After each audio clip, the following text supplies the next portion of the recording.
Elohim criou sua obra mais preciosa, o ser humano, e o incumbiu de cuidar do jardim perfeito, o Éden, e dar um nome em cada animal existente ali.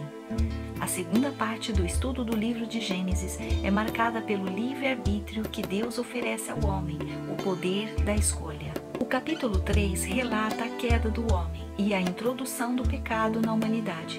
Quando dissemos homem, nos referimos à humanidade em geral. Elohim criou o Éden e tudo o que havia nele para expandir-se e multiplicar-se dentro da sua perfeita vontade.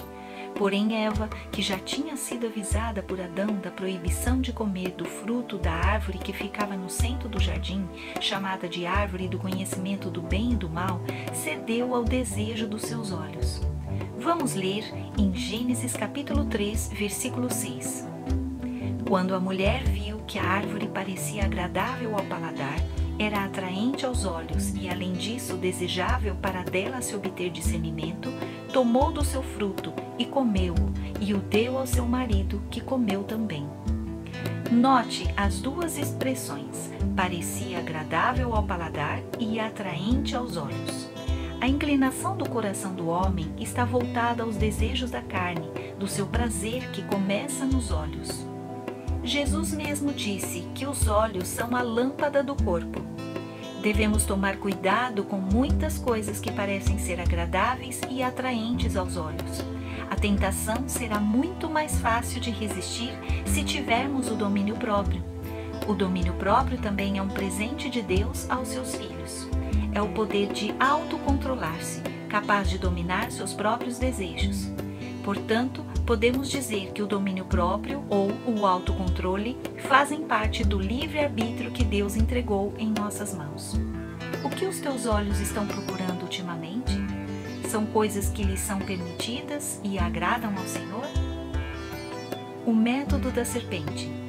Distorcer a palavra de Deus é a técnica profissional do diabo.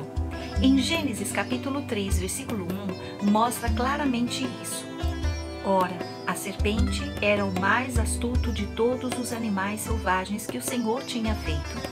E ela perguntou à mulher: foi isso mesmo que Deus disse? Não comam de nenhum fruto das árvores do jardim? Notem bem que parece estar correto o que a serpente falou, mas não está. O fruto de apenas uma árvore do jardim era proibido para comer. Nosso método contra a serpente. Vamos ler o Evangelho de Mateus, capítulo 22, versículo 29.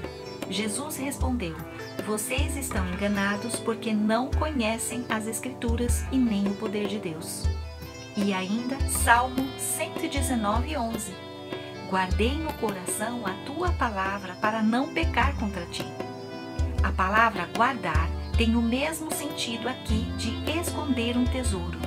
Certamente que a pessoa que estima a palavra de Deus e a guarda em seu coração com a mesma consideração de alguém que esconde um tesouro valioso, saberá utilizá-las nos momentos da tentação.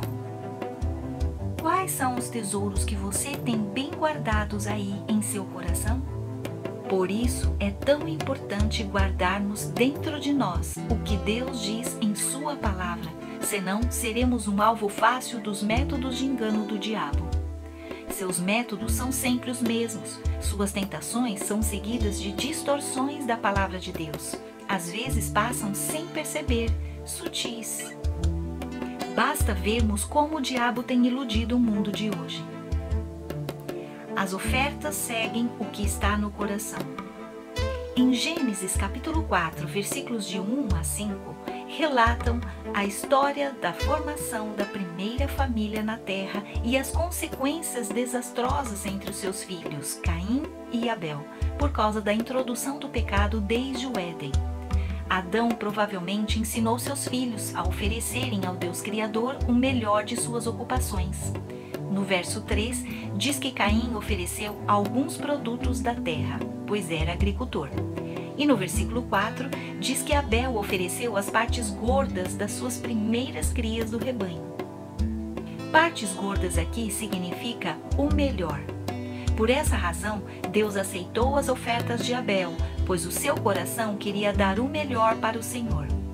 Entretanto, o coração de Caim o levou a ofertar uma parte dos seus frutos, mas não o melhor para o Senhor. Desta forma, sua oferta não foi aceita. Você tem ofertado de coração ao Senhor, ou seja, o seu melhor? Podemos resistir e dominar qualquer coisa, basta querermos. Ao ver Caim que Deus aceitou as ofertas de seu irmão e não as dele, irou-se a ponto de matar seu irmão Abel. Deus nos permite sentir ira, pois a ira é uma expressão emocional que indica indignação contra algo ou alguém.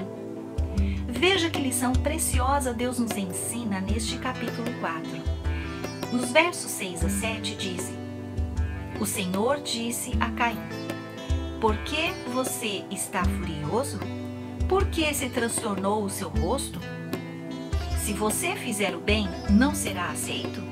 Mas se não o fizer, saiba que o pecado o ameaça à porta. Ele deseja conquistá-lo, mas você deve dominá-lo. O pecado e a ira estão separados apenas por um fio. Se a ira não for tratada rapidamente como domínio próprio, ela se tornará cega e irracional. Então perceba que a ira se tornará pecado se nela não estiver plantado o domínio próprio. Já te ocorreu uma situação em que a ira te levou a pecar seriamente? Você pode mudar isso a partir de hoje. Deus nos deu a capacidade de resistirmos a toda e qualquer tentação, dizendo não. Depende de cada um de nós. Vamos estar equipados com a arma mais poderosa contra a tentação, o domínio próprio.